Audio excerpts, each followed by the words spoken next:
Now, I'm not smiling because of this story I'm about to break to you. Now, every year, 1.4 million people die from viral hepatitis. Now, what makes my heart break the most is that this is something that can be prevented or could be prevented.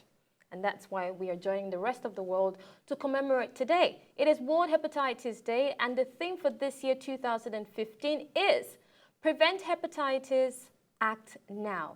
Joining us to discuss this, or joining me to discuss this on the Good Morning Nigeria show, is Dr. Odubajo. Well, he's been with us a couple of times, maybe a few, just twice. And today we'll be, focusing on hepatitis. We know we have hepatitis B and C, but Dr. Odubajo Oladoyin, he is the Executive Secretary of the Nigerian Academy of Science. Good morning, and thank you so much for coming. Good morning, Zoe. It's a pleasure to be here again. Yes. Now, you can ask your questions on hepatitis only on Facebook. We're not taking phone calls this morning. Go on to facebook.com/GMNS School TV or tweet your questions at us at GMNS School TV. We'll be reading your questions that are solely linked with hepatitis as we look for a way to prevent hepatitis. But before we get to the prevention side of things, what is hepatitis? Well, hepatitis just simply refers to an inflammation of the liver. Now, that's a big word.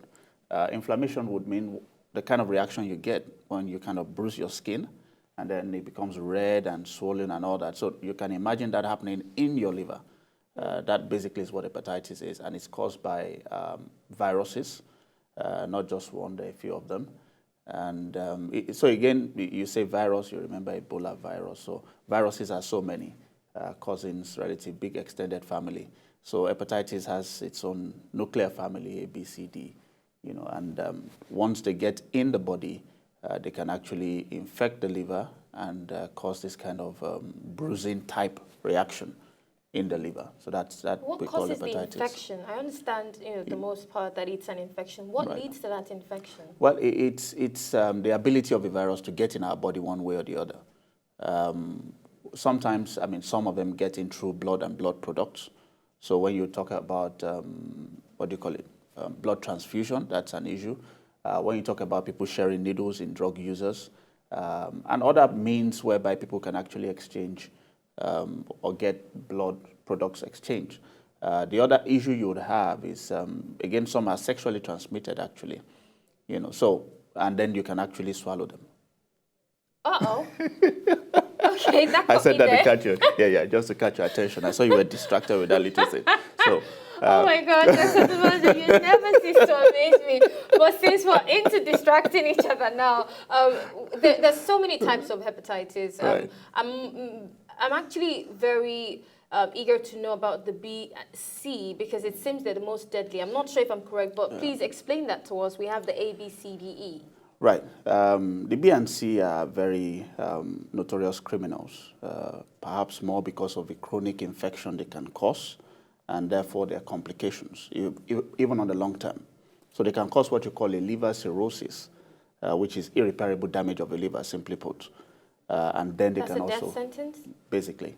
And they can also cause, of course, except if you do a liver transplant, they can also cause liver cancer.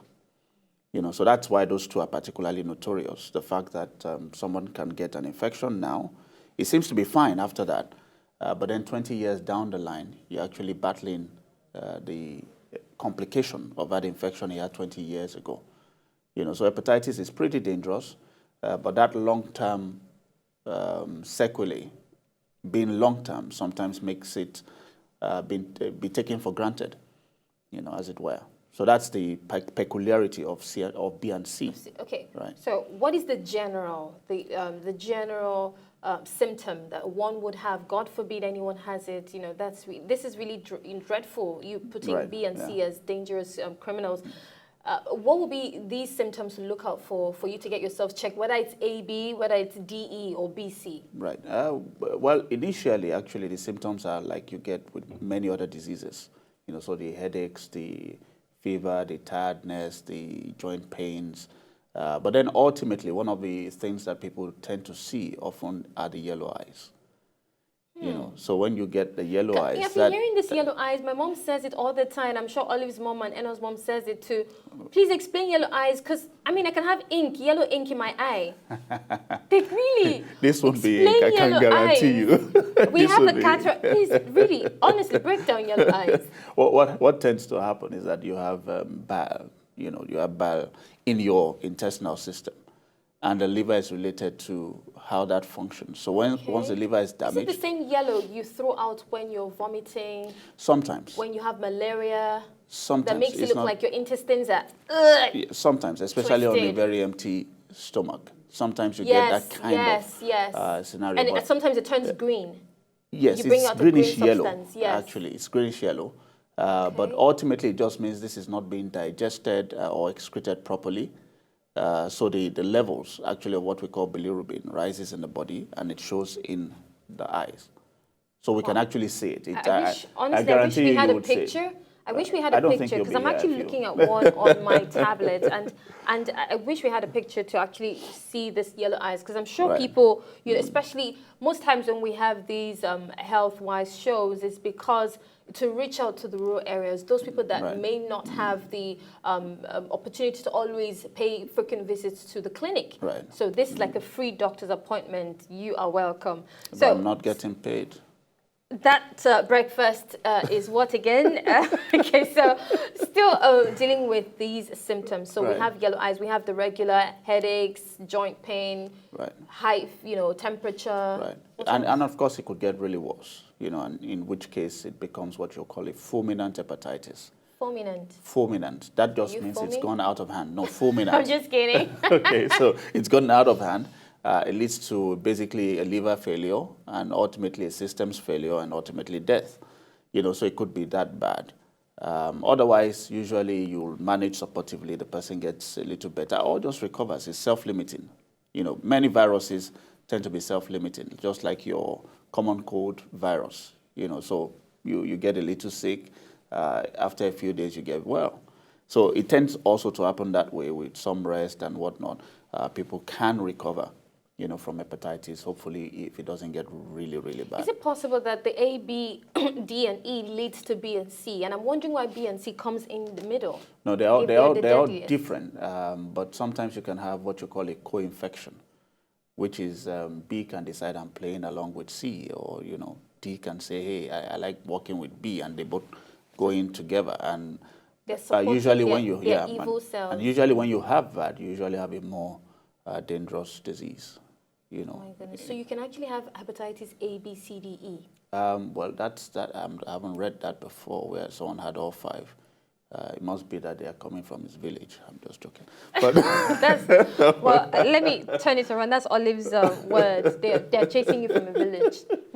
Well, if you have hepatitis, I do wish it's not B and C, but it's really sad to hear that B and C sounds like a death sentence. But I mean, I have to say a big thank you to Dr. Odubajo. We're not done yet for even coming out to, lend his voice and give us an expose into what hepatitis is all about and how we can prevent it. So how can we prevent, before curing, how can we prevent hepatitis, whether A or G or Z? Well, no, first is awareness. You need to know. I need to mention at this point that there are not many studies in the country about this, apart from what was done in Lagos, by the Association of Public Health Physicians. Yeah, there was a study, there was a document you sent in earlier. Right, yeah, that was a study commissioned by the Ministry of Health in Lagos, the former administration, asking the Association of Public Health Physicians of Nigeria, the Lagos chapter, to actually do a survey, a community survey now, go around Lagos and get us what is the prevalence, that is about what percentage of people in Lagos have hepatitis, because people can be carriers. They just carry this around. They're not sick, but then you need to know, like I talked about the long-term complications, for instance. So you need to know, and you need to know how bad this infection is. And of course, it means they will be infecting new people, possibly. So you want to prevent. So that was done, and it was found that overall Lagos was about 2.1% prevalence. This was done in all the local government areas of Lagos, 2.1%. And one of the important things in terms of prevention is that it was found about only about half of the people knew anything about hepatitis, knew it existed, knew its name, had heard of it before, That is the real danger of hepatitis. In terms of prevention, the I'm first really thing, glad that we are joining the rest of the world to talk about it this absolutely. morning. So the very first step in preventing is let people know that there's something like this. Let them know that they can get infected if they're not careful with blood and blood products. Just exchange your blood, needle, toothbrush. Some people bleed, and all of that when they brush and things. So it's important we're careful about exchange of bodily fluids in general. And then they that need seems to know. to be the most transmissible mode for these viruses. Well, in general, We've heard for many Ebola, organisms, AIDS, and all that. for many organisms, they would go in the bodily fluids. You would have it in there in the blood. It would pass into all the different things that you have. So people need to know that you can get different things transmitted that way. They need to be careful. They need to be careful also knowing that it's sexually transmitted. They need to have an awareness of what the symptoms are. Wow. So that if they do see that, they don't take it for granted. And some say drink that, No, go to the hospital. Yes, because know some what you're people dealing are, with. that's like a general thing. Don't drink too much not to hurt your liver, because your liver is very sensitive, especially linking with hepatitis, as we're discussing. Well, the alcohol damages the liver, so, and if you have hepatitis and then you're drinking, well, okay, so that might not be a good... that's societal. Yeah. So you do that. You also have vaccines, particularly for hepatitis B, that people can receive. It's actually recommended for children, childhood immunization. You get hepatitis B, the vaccines. It's also good for those who are at high risk, like health workers, because hepatitis B is actually very infectious. So it's something you can catch rather easily. We saw things that we can catch easily in Ebola. Ebola outbreak, right. Yes, period. HIV scared everybody, but hepatitis B is probably more infectious than HIV. So if you actually had blood, exchange and I touched it, I'm likely to catch hepatitis B more than I can catch even HIV. if I don't have a cut? No, with a micro Okay, cut or whatever. okay. So I'm likely to suffer more or catch hepatitis B virus than catch HIV virus that way.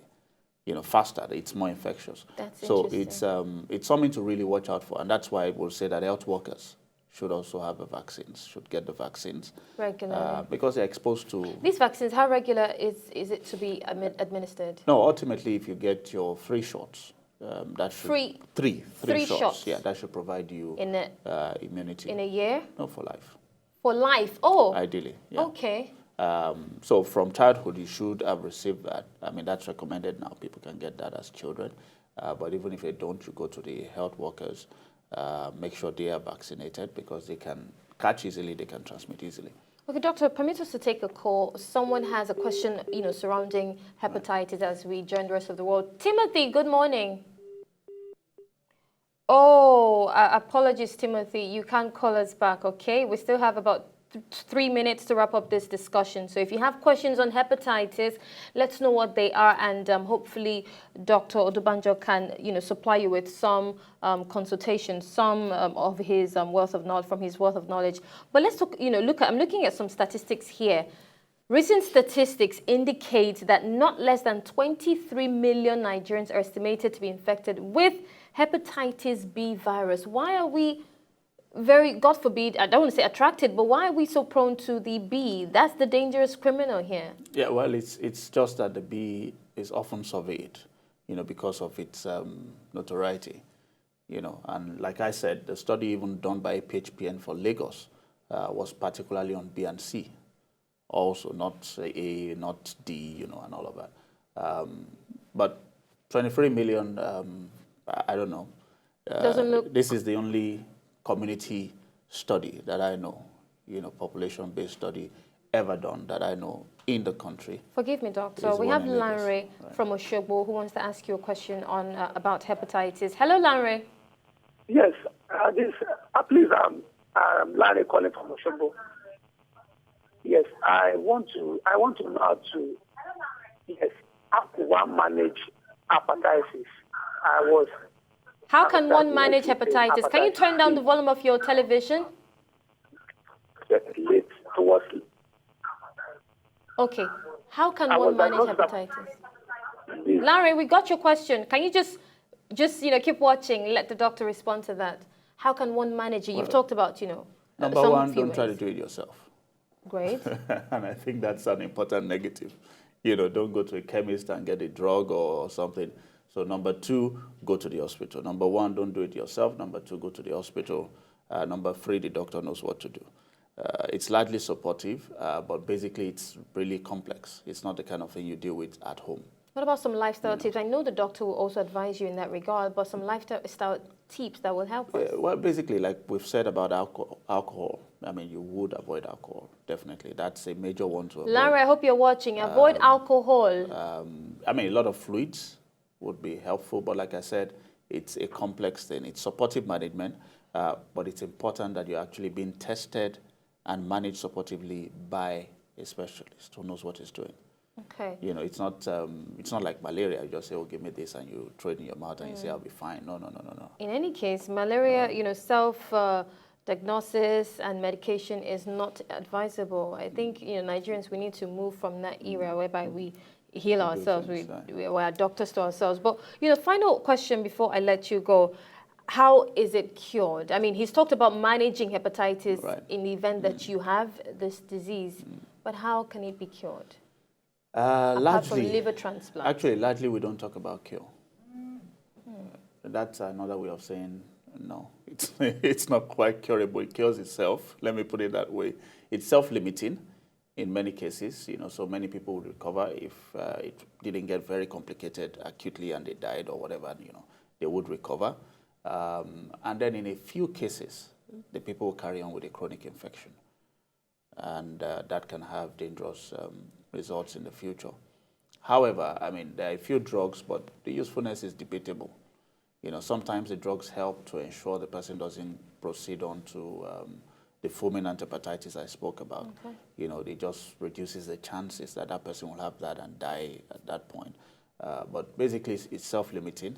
There isn't too much you do. You manage supportively, just like you do with Ebola, and people say, well, how does it happen? No, if you can manage all of the things it causes and the derangements it causes to the body, then the body fights back, generally speaking. And you hope the person doesn't progress to a chronic infection.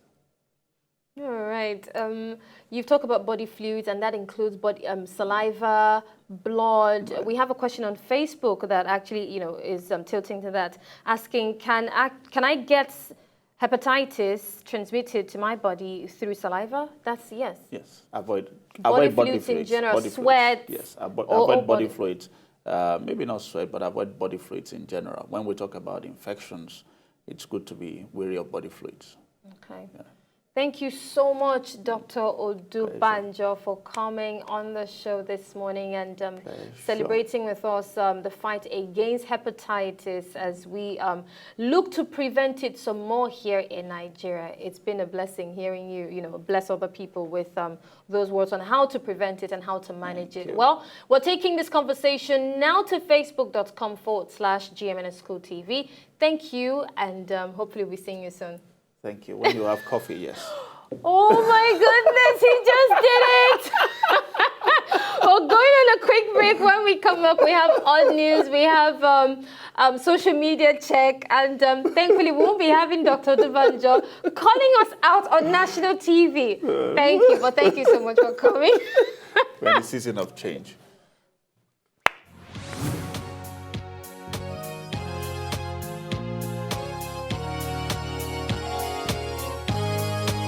So, did you like what you just saw? I know you did.